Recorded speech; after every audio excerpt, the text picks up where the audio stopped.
आणि आताच साहेबांनी ओढले ह्या ठिकाणी की अमित भैया, आम्ही काल टी व्हीवर पाहत होतो हेडलाईन्स, तिचं भैयांचं नाव येत होतं, दोन्ही भैया लाईन हेडिंग वाचत होतं. आम्ही उत्सव होती. मी भैया कालच्या आमच्या ऑफिसला होतो, आमच्या भाजपच्या ऑफिसला होतो, आणि तिथं आपले साहेब आले त्या ठिकाणी, चव्हाण साहेब, आणि त्याचा मी तेव्हा सत्कार केला. आल्याबद्दल पुष्पगुच्छ दिला त्यांचा आणि सत्कार केला. मग मी पाहत होतो कोण कोण आले त्या ठिकाणी, मागं बघत होतं कोण कोण आले. मी गाडीतच बसलो होतो, विषय चालू होती आणि विषयावरती पाहत होतो की कोण कोण आलेत. तेव्हा ते हेडिंग वाजत असताना भैया पण मागं असतील का भैया पण मागं असतील का असं वाटत होतं. परंतु फक्त तेच एकटे दिसले, एक दोन गजन बरोबर दिसले. हे जोकचा विषय झाला भैया. पण प्रत्येक मला असं वाटतं या ठिकाणी प्रत्येक नागरिकाला लातूरकरांच्या वाटतं की ह्या देशासाठी ह्यासाठी आपण एक चांगले निर्णय घेतलात तर मी म्हणेन की आपलं स्वागतच आहे. कारण टी व्ही दाखवलं म्हणून बोलतोय बरं का, तर मी बोललो नसतो, टी व्हीवर दाखवलं म्हणून बोलतोय. आता त्यांनाच माहिती आहे मी काही बोलणार नाही पुढं. त्यांनी ठरवायचे. आमच्या कानावर तर गेली 1-2 वर्षापासून कानावर गोष्टी येतात ह्या, पण आम्ही शांत आहोत, कधीच विचारत नाही. नमस्कार. मराठवाडा नेता मीडिया हाऊसमध्ये आपलं मनपूर्वक हार्दिक स्वागत आहे. मी आज आपल्याला बोलणार आहे, काय ग बाई, जिकडं बघावं तिकडं निवडणुकीची लगीनघाई. आणि रोज आपले औरंगाबादचे, संभाजीनगरचे खासदार म्हणणार मी मुंबईत उभा राहणार, प्रकाश आंबेडकर अजून काहीतरी म्हणणार, अजून दुसरा उठणार काहीतरी म्हणणार, कोणतरी म्हणणार मी तिकडे जाणार, कोणतरी म्हणणार मी म्हणजे उद्धव ठाकरेकडून शिंदेकडे जाणार. म्हणजे देताव का जाऊ अशा प्रकारची अवस्था असताना लातूर हे शिवराज पाटील चाकूरकरांचं, लातूर हे शिवाजीराव पाटील निलंगेकरांचं, लातूर हे विलासराव देशमुखांचं, अरविंद कांबळेंचं, बाळासाहेब जाधवाचं, बाबासाहेब पाटलाचं, दिलीपरावजी देशमुखाचं, संभाजीराव पाटील निलंगेकराचं, अभिमन्यू पवाराचं, त्याचबरोबर आपण जर बघितलं तर रेणापूरचे धीरेश देशमुखांचं, अमित देशमुखाचं. लोकांना सवय लागलेली आहे. तसं लोकांना सवय लागली म्हणत असताना मी सुद्धा माझा एक किस्सा मला आठवतो. एक वेळा लोकसभेचे माजी सभापती, भारताचे माजी गृहमंत्री शिवराज पाटील चाकूरकर यांच्याकडं नाश्ता करत बसलो होतो. नाश्ता झाल्यावर इकडल्या तिकडल्या गप्पा गोष्टी झाल्या आणि मी म्हणलं, साहेबन तुम्ही भाजपमध्ये आलं तर लय बरं होईल. जसं काही की मी भाजपचा नेता आहे, प्रवक्ता आहे किंवा प्रमुख आहे. ते म्हणजे मला काँग्रेसनं काय कमी केलंय, म्हणजे मी कशामुळं जाऊ. आता राहिला विषय असा की काल परवापर्यंत अशोकराव चव्हाण सुद्धा जातील असं वाटत नव्हतं. पण आज काँग्रेसची अवस्था अशी झाली, Prithviraj Chavan is the most senior person, Sushil Kumar Shinde तसंच, बाळासाहेब विखे पाटलांचं तसंच, नंतर तुम्ही जर बघितलं नाना पटोलेचं तसं. पण काय झालंय, मोठा घर आणि पोकळ वासा अशी अवस्था झालेली आहे. आणि काल आपल्या इथं एक आंतरराष्ट्रीय चित्रपट महोत्सव झाला. अमित देशमुख आता निवडणुकीची सुगी आलेली आहे. हा दुसरा चित्रपट महोत्सव आहे. ब्रेक के बाद असेल किंवा अजून काही असेल. मग लोकांना अट्रॅक्ट करण्यासाठी वेगवेगळ्या, कोणी गौतमी पाटलाला आणतंय, कोणी अजून काही आणतंय. मग मध्येच काल परवा तर संभाजीराव पाटील माजी मंत्री गुलाबाचं फुलच घेऊन गेले व्हॅलेंटाईन डेला अमित देशमुखाला द्यायला. मला म्हणजे लोक म्हणजे ह्यांना आणायचा विचार आहे का काय, तर नाही म्हणजे तसं काही नाही. मग काल कार्यक्रम होता. आपले एक प्रामाणिक, सज्जन, चारित्र्य संपन्न आणि महाराष्ट्रातला सर्वात दानशूर, प्राण जाय पर वचन निभाय अशा प्रकारचे खासदार सुधाकर शिंगारे आणि त्याचबरोबर ज्यांचे वडील पदवीधर शिक्षक मतदारसंघाचे आमदार होते ते वसंतराव काळेंचे सुपुत्र विक्रम काळे, या दोघांनीही म्हटलं की तुम्ही आमच्या, त्यांनी म्हणले आमच्या राष्ट्रवादीच्या, ह्यांनी म्हणले की तुम्ही भाजपत या. खरं म्हणजे ही दोघं बी मालक नाहीत. जसं तुम्ही म्हणाल तुम्ही मालक हाव का, आणि सांगणारे काय असं डंका वाजून सांगत जातेत काय. अहो ह्यांना ज्या दिवशी जावं वाटल किंवा ज्या दिवशी नरेंद्र मोदींना वाटल इनको लेना जरुरी है. अहो 1 मिनिटात 1 2 का 4 करून मोकळे. आणि पुन्हा मग आपले जालन्याचे जसे माजी मंत्री म्हणले बघा की काय सांगू तुम्हाला माहित आहे की मी आता कसं करू की आता माझी मजबुरी आहे. खरं म्हणजे काय, विलासरावजी देशमुख एक दातृत्व, वक्तृत्व, कर्तृत्व, नेतृत्व त्या व्यक्तीने हजारो लोकांना महाराष्ट्रात मदत केली. किमान नाही म्हणलं तर 2-3 हजार लोकांना घरं की लाखो करोडोचा फायदा केला. अनेक हुरडा पार्टी देणारे माड्याच्यानं आमदार केलं. आपले लाल केसवाले साहित्य सांस्कृतिक मंडळाचे उल्हासदादा पवार यांना आमदार केलं. इकडं तुमच्या तापडेला आमदार केलं प्रदीप कटवाळीसाठी. म्हणजे हे सगळे वेगवेगळे खेळ मेळ चालू असताना आता वनले, आता मला लोक म्हणतात तुम्ही काय भाजपचे कार्यकर्ते आहो का, आमच्या भैयाला बदनाम करायची सुपारी घेतली आहे का. आम्ही कुणालाही बदनाम करायची सुपारी घेतली नाही. आमच्या बुद्ध्यांकाप्रमाणे आमच्या कोणी भर्मिष्ठ म्हणाल, कोणी पागल म्हणाल, कोणी काय म्हणायचं ते म्हणाल, आम्हाला जे वाटतंय आणि आम्ही जे सांगतो हे जाणीवपूर्वक नाही, हजारो कार्यकर्त्याच्या मनातलं. मी नेहमी म्हणत असतो माय तरसती ताकाला तूप वाढतो लोकाला. अहो संतोष देशमुख बाबागावचा परेशान आहे बिचारा, गुत्त्याला मारामार, पुन्हा नंतर जिल्हा परिषदचा अध्यक्ष करायला केलं, आता त्याचं काही चलू दिनात. म्हणजे अशा एका परिस्थितीमध्ये हे आपलं हेलिकॉप्टर उगं फिरणार आहे असं नाही. तर विक्रम काळे अहो त्यांना मंत्री करा तर दादा मागे 1-2दा म्हणले होते ओ गुरुजी खाली बसा. अहो संजय बनसोडे लॉटरी लागली. अहो या 2 संजय बनसोडे आणि संजय शेट्टीला दादा काय म्हणले होते माहिती का, 2 संजय तुम्हाला होल्डिंग शिवाय येते काय, बघा खाली काय. म्हणजे अशा प्रकारची ह्यांची काय म्हणतात ना, क्या खाए क्या नाही खाए, बिर्याणी खाके आहे. कर्मधर्म संयोगानं मागासवर्गीय कोट्यातून निवडून आल्यामुळं आणि दुसरा कोणी नसल्यामुळं तुम्हाला मंत्री केलंय, कॅबिनेट मंत्री केलंय. आमचे बाप्पा विक्रम बाप्पा यांना काय मंत्रीपद 3-4 टर्म झालं तरी काही डाळ काही शिजना. आणि सुधाकरराव श्रंगारे आंबेडकर जयंती, शिवजयंती, बशीर जयंती आणि साधा. आणि त्यांचे बी कसं उरालंय की मोदी शहा कुणाची तिकीट ठेवतील की कुणाचे कटवतील की. तर मूळ विषय म्हणजे काल जेव्हा ह्या दोघांनी म्हटले आता कार्यक्रम कुणाचा, अमित देशमुखांचा तो पिक्चर होता, पण तिथं लोक टाळ्या कसं वाजवतील.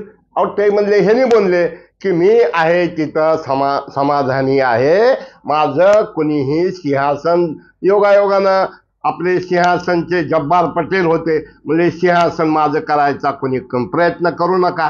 तर सिंहासनचं थोडं माहिती राहावं. तुम्हाला वाटेल सिंहासन म्हणजे सिंहाला पाठीवर बसून, तसले नेते नाहीत आता, अगोदर होते काय.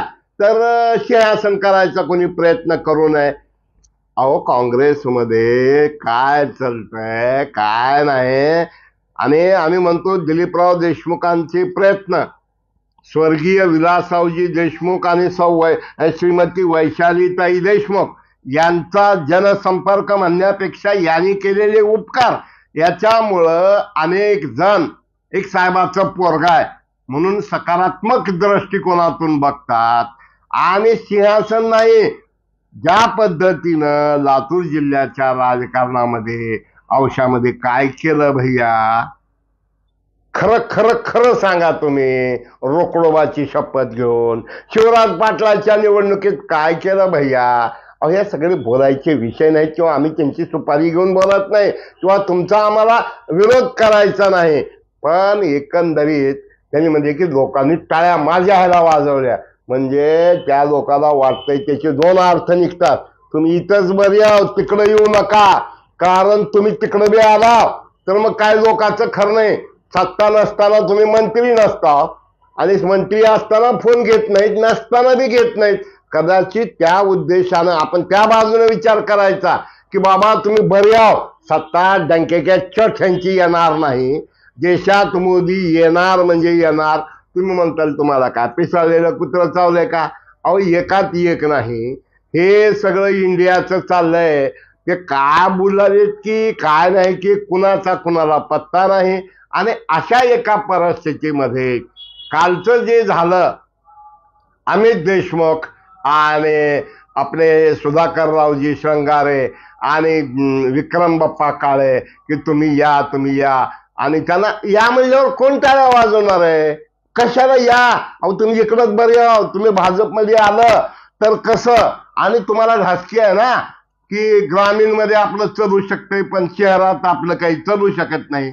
आणि कानून के हात बहुत लंबे होते हैं म्हणून म्हणतो, दाम के हात भी बहुत लंबे होते हैं. आणि कॉर्पोरेट पॉलिटिशियन हे अमित देशमुख आहेत, दिलीपराव, विलासराव हे माणसाळलेले माणसं, त्यांना माणसाशिवाय करमायचं नाही, वेगवेगळे विषय काढायचे. अहो दौरा गावात दौरा ही संकल्पना विलासरावजी देशमुख. दादा होते, दादा काठी टेकत काय चाललंय बद्दरजी, काय चाललंय गोजमगुंडे, म्हणजे तो काळ वेगळा होता. आता ह्यानी म्हणले की मी आहे त्या ठिकाणी सुखी, बघूया आगे आगे जे काय होत आहे क्या. आता मी कालही म्हणलं आज परत रिपीट करतोय की माणसं शेलफिश माझ्या सहित सगळेच असतात, मोदी पासून ते गावच्या पंचापर्यंत सगळे शेलफिश असतात. पण शेल आणि फिश या शब्दाची मी काल फोड केली होती, ती तेवढी जमली नाही. SALE सेल म्हणजे विकणे, FISH फिश म्हणजे मासे. की काही नेते असे आहेत काय की ते कार्यकर्त्याला मासे समजून त्याचं म्हणतात ना की चौदा करणारे, पण एकंदरीत फक्त पाहत राहा, वेट अँड सी. खरं म्हणजे बसवराज पाटील का वेळ करत आहेत? अहो तुम्ही एकदा कुस्ती खेळायची म्हणल्यानंतर ठीक आहे, मग तिकडे गेल्यावर हेच जर अडचण ठरणार असतील तर काय करायचं? साहजिक आहे, शेवटी आगीतून जाऊन फोपाट्यात पडल्यापेक्षा. बसवराज पाटील साहेब, तुमची बी गडी आहे, तुमचा बी वाडा आहे, तुमच्या बी ताब्यात 2-2 जिल्ह्याचा कारभार. अहो तुम्ही आणि निलंगेकरांनी मिळून जिल्हा परिषद लातूरचा चमत्कार घडविला भिशेच्या विरोधात. त्यावेळेस निलंग्याचे अध्यक्ष झाले आपले अशोकराव, मला वाटतं निलंग्याचे अध्यक्ष झाले, नंतर उपाध्यक्ष तुम्ही केले. त्यामुळं आम्ही एक सांगतो, जोपर्यंत दिलीपरावजी मॅनेजमेंटमध्ये आहेत, त्यांची मॅनेजमेंट ही अत्यंत हृदयस्पर्शी, मनमिळावू, गोरगरिबांचं कल्याण करणारे. पण भैया मी एकदा म्हटलं होतं एका कार्यक्रमात, अरे वो सबको दिया लिया हो भैया, अकेला खाया वो काय का भैया, असं म्हणजे की लोकांना वाईट वाटतंय. आणि शेवटी आमचं एक म्हणणं आहे, तुम्ही जे पेराल ते उगत असते. आम्ही जर पाप करणार असो, आम्ही तुम्हाला शिव्या देणार असो, आम्ही तुमच्याकडनं अपेक्षा करणार नाही. तो दिलात ठीक, नाही दिलात नाही ठीक, दे उसका भला नाही दे उसका भला, हीच कार्यकर्त्याची अवस्था आहे. आणि कार्यकर्त्यांना टाळ्या न वाजवायचं कारण की तुम्ही जर आलात तर पुन्हा तुमच्या सहकार कारखान्याच्या जोरावर, म्हणजे आमचे संभाजी भैया कारखाना आणला, नंतर आपला कारखाना सुरू केला, ह्याने औषावाल्यांनी किल्लारी कारखाना सुरू केला, बसवराज पाटलांनी शिवाजी महाराजाचा पुतळा, कुणी सांगू शकत नाही मी 1 रुपया ह्याला दिला म्हणून लांब जाण्यातल्या ह्याला. आणि अशा पद्धतीनं एका परिस्थितीमध्ये शरण पाटील असतील, बसवराजजी पाटील मुरुमकर असतील किंवा त्यांचे बंधू असतील, पटकन निर्णय घ्यायची वेळ आलेली आहे. भिजत घोंगडं ठेवू नका. आणि शेवटी आता काही लोक येडे लोक म्हणजे अशोकराव कुठं राष्ट्रीय नेता आणि ह्यांच्या हाताने प्रवेश केला. अरे मित्र हो, राज्यसभा लढवायची होती काय, छप्पर फाडके. आणि त्या माणसाचं कर्तृत्व आहे. तुमचा आलात तुम्ही तुमच्या पुरतं, तुम्हाला सवलती. काय नाही जरी म्हणलं सातारा मार्गे कराड मार्गे तुमचं चालूच आहे. आणि प्लस बरेच नेते राज्यातले देशातले साहेबामुळं तुम्हाला मदत करतात. आणि म्हणून अमित भैया फार हुशार आहेत, म्हणून ते कधी अगोदर नाव लिहित नव्हते साहेबाचं, पण आता प्रत्येक ठिकाणी पत्रिकेत असेल तिकडं कुठं असेल अमित विलासरावजी देशमुख. आणि आता उद्या कार्यक्रम आहेत वेगवेगळे, एरवी कुणाला विचारत नाहीत, बघत नाहीत, बोलत नाहीत. कार्यक्रम आता इव्हेंट, एक महत्वाचे काही इव्हेंट करावे लागणार. आणि अशा एका परिस्थितीमध्ये शक्ती प्रदर्शन करण्याचा प्रयत्न होणार आहे. या सिंहासनामध्ये आम्ही काय म्हणतो की तुम्ही येणार म्हणजे येणार. आणि मी एकदा बोललोय एक ठिकाणी की ज्या दिवशी मोदी आणि शहा ठरवतील कानपटीला पिस्तूल लावून ज्याला जे उमेदवार पाहिजे ते उमेदवार घेतील. आम्हाला असं वाटतं आम्ही बारके आहो, गरीब आहो. आमचा बाप काही साधा मास्तर होता ना औषध दुकान होतं. आमचा बाप काही करोडपती नव्हता, अब्जोपती नव्हता. एक आम्ही नक्की मान्य करतो की अमित देशमुख, दिलीप आणि धीरज देशमुख यांनी स्वर्गीय विलासरावजी देशमुख आणि दिलीपरावजी देशमुख यांच्या म्हणजे सगळं तर सध्या दिलीपरावजी जुळवाजुळवीचं काम करतात. आणि अशा एका परिस्थितीमध्ये सिंह नसेल तर नसेल, आसन असेल किंवा नसेल, पण लोकांच्या टाळ्या शिट्ट्या आणि तुम्ही जेव्हा बोलायला उभा राहता लोक तुमच्याकडे विलासराव म्हणून बघतात. आणि मग तुमच्या फिरक्या, तुमच्या कोट्या ह्या कधी कधी बुचकुऱ्या घेणाऱ्या, रक्तबंबाळ करणाऱ्या असतात. तुच्छ नजरेनं बघणारे तुम्ही लोकांना, कार्यकर्त्यांना असं म्हणजे काय म्हणतात ना, यूज अँड थ्रो करणारे. त्यामुळं भाजपच्या कार्यकर्त्यांनी जवळून बघितलंय, अनुभवलंय. म्हणून कदाचित त्या ठिकाणी भाजपचे असले नसले, मग तुम्ही म्हणाल की शंगारे बाबांनी कस काय म्हणले या म्हणून. त्यांचं काय, त्यांची धाकधूक मधलीच कोणतरी म्हणते अनिल गायकवाड उभा राहणार, कोणतरी म्हणतंय विश्वजित गायकवाड उभा. अहो ज्या माणसानं राजकारणात 5 वर्षात तांबडा पैसा खाल्ला नाही, आंबेडकर जयंती, शिवजयंती, बशर जयंती, अजून आंबेडकरचा पुतळा, काय काय आणि किती दुय्यांगी उजवून देणारा अहो 5 स्टार हॉटेलमध्ये लेकराचे लग्न केले, सगळ्याला सूट. लातूरमध्ये कुणाच्या बी लग्नात कार्यकर्त्याला, नेत्याला सूट नसतील. पण ह्या गबरू सुद्धा बीडमध्ये काय होणार, नांदेडमध्ये कोण कोण येणार. आता काही जण काय म्हणाले तर की आमचे जरी भाजपनं ह्याला पळवलं, कोणाला, अशोकरावजीला पळवलं, तरी जागा मात्र लोकसभेची भाजपची. लई दम लागतंय साहेब. एक फेसबुकवर एक बघायला मिळालं की देगलूरच्या आमदाराच्या खांद्यावर हात टाकून नाना पटोले हे म्हणाले कशाला जाता, काय करणार, राहावा की इकडं. आता ही निवडणुका बिनविरोध होऊ राहिल्या, ती एक लई बरं आहे.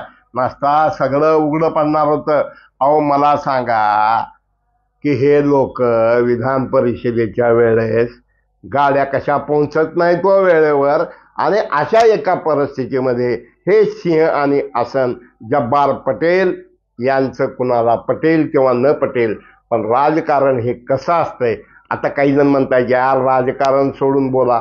लोकाला आवडतंय, हो लोकाला तेच आवडतंय. कुटाळक्या करायच्या आवडतात आणि WWE वर राजकारण चाललंय, वाईन वुमेन वेल्थ काय. अशा एका परिस्थितीमध्ये मित्र हो, बाईच्या भाषेत बोलायचं म्हणजे बाई लई झाली लगीन घाई, एकाचा एकाला पत्ता नाही, करवली करतात घाई, करवली करते घाई, मिळना डिलिव्हरीला बाई, आता काय करावं काही कळत नाही. असो हे सिंहासन, ही लढाई काय काय होते पाहूया. सबस्क्राईब करा, शेअर करा, लाईक करा. धन्यवाद.